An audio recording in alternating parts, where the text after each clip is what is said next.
Looks like we're gonna go on some mini scale adventures. Check this out, a Subaru Brat and a Mitsubishi Pajero. These things look like they're gonna be a lot of fun. They are 1/24 scale, completely ready to run, and these are really unique. I think they're gonna grab a lot of attention from the Subaru fans out there and Mitsubishi fans.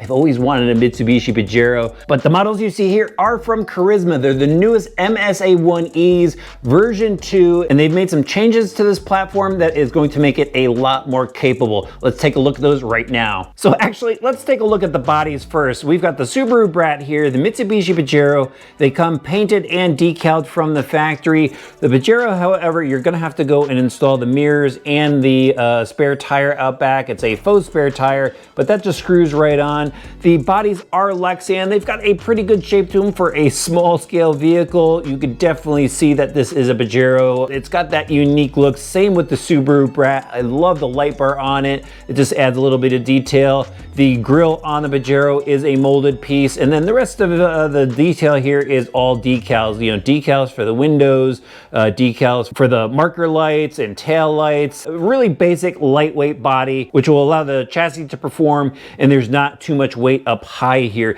They are Velcro down, so there's no body clips. Definitely like that, but pretty neat looking cars, especially if you're a fan of either Mitsubishi or Subaru. Let's take a closer look now at the chassis, and I'll pop the body off. So I'm gonna run through this pretty quick for you. We've got a composite chassis with the battery located in the rear, friction shocks with springs for rebound, 4-link suspension. Here is the front and rear solid axles. They are locked up. I did pull one axle apart. There's ball bearings inside, which was absolutely awesome in such a small scale car. The gears themselves are plastic, but the axles out to the wheels are steel. Steel dog bones in the front as well. We've got some plastic slider universals in the center. And then here is the big change. It's in the transmission, which makes this rig a lot more capable than the previous versions. They've really geared this thing down, so there is a lot more control, a lot more torque. They've also revised the motor as well. It's a 130 size motor with a lot more torque to it. So the whole combination here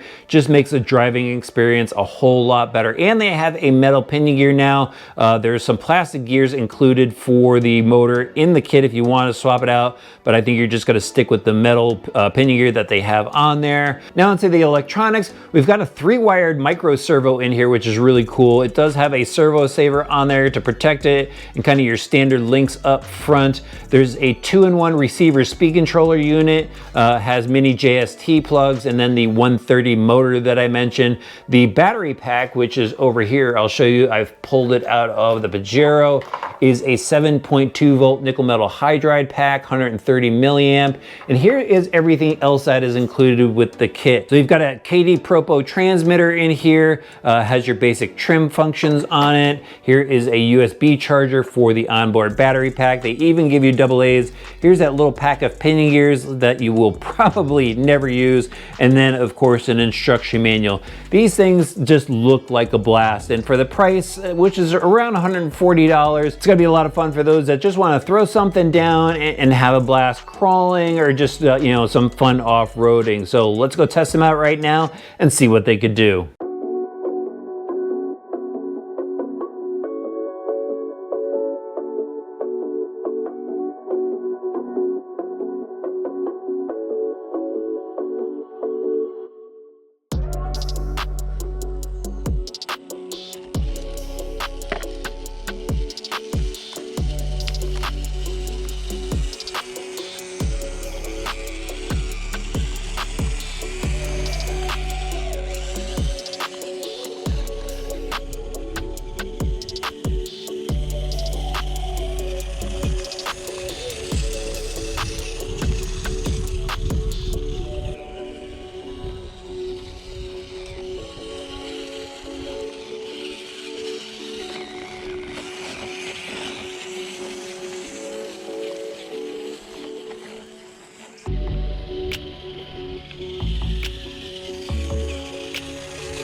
So I just got back from driving the MSA1Es over at a local trail where I take a bunch of crawlers to test, and rather than drive the trail itself, because these don't keep up to a walking pace, brought them to a couple spots where I knew they were going to be a lot of fun to drive, and they were.